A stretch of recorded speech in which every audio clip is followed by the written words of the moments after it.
Jim Ramsdale has your first question, and it will go first to Mr. Walz. This is from Marcus of Waseca. We sure appreciate it. Question: I'm 23. Most Americans around my age do not expect Social Security to be around when we retire.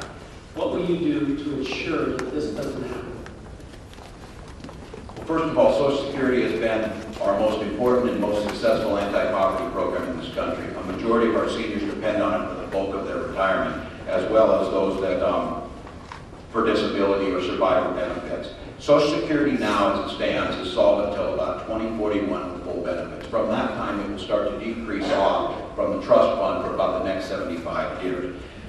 The situation with Social Security has been, and this is something that I've fought against and something I'm very strong supporter of, in our budgeting, we have to live within our means. That's why I have been a supporter of pay-as-you-go budgeting. That means that anything that comes forward, it has to be paid for. Either in offsets and cuts from one area or increases in revenue from another area, and you can debate that out in this. With the issue of Social Security, the one thing we know for certain is that we have the ability to strengthen. It's been there since the 1930s. It is not in a crisis situation at this point. President Reagan brought this issue up when we were about 3 weeks from insolvency into Social Security in the 1980s, and working with the Democratic Congress and Tip O'Neill, they sat down together and they crafted a solution that now has us out to 2041. The thing we don't need to do is, we don't need to put Social Security at risk by privatizing it. I absolutely reject the idea that you will privatize Social Security. And the economics behind this are, if you make it sound nice and say, well, it'll be voluntary. We'll let some young workers invest in Social Security. Those young workers and what they're contributing to Social Security is that generational compact that is new workers help those that came before and cycle it through. I am not willing to divert the solvency of Social Security. So at this point, we're in a position to be able to do it. Some of the things that have been suggested is making sure we don't spend from the trust fund. Put the lockbox on it and make sure that it's there. Those things will make it solvent for the next 80 years. So, Marcia, we'll get you to 103, and by that time, you can get in Congress and give us another 100. Thank you, Mr. Walz. Mr. Davis, 2 minutes.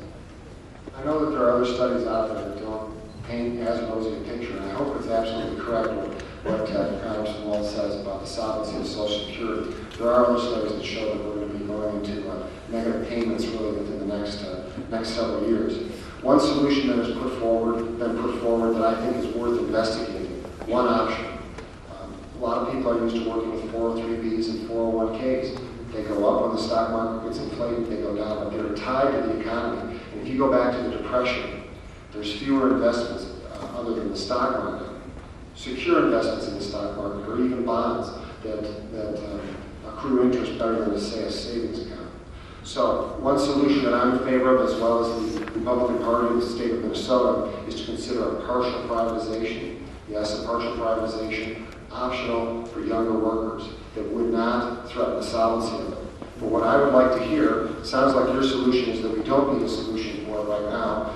But one thing that I am very discouraged about in this campaign is that you do have an ad out there that says, I want to cut Social Security benefits. That's just not true. I haven't said that in public. I have said that I want to privatize, but it's optional, partial for younger workers. But I've never said that we need to cut benefits for Social Security. We must preserve the promise of Social Security, and I think the people in this room can be confident that both candidates sitting here will do just that if it was elected to Congress this November 4th. Thank you, Mr. Davis. Mr. Walz, 1 minute rebuttal.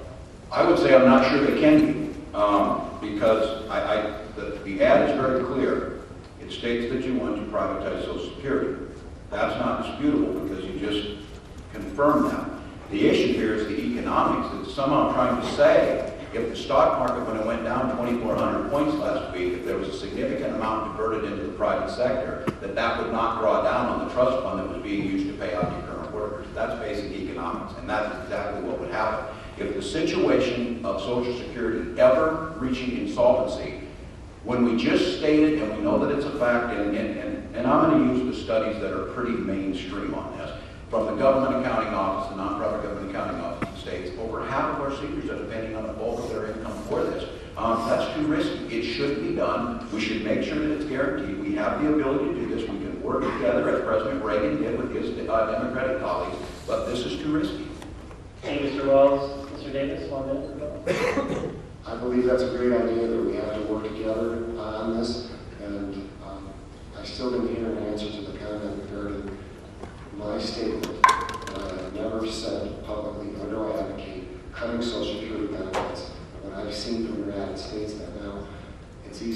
mistake, but I think a mistake has been made in this regard.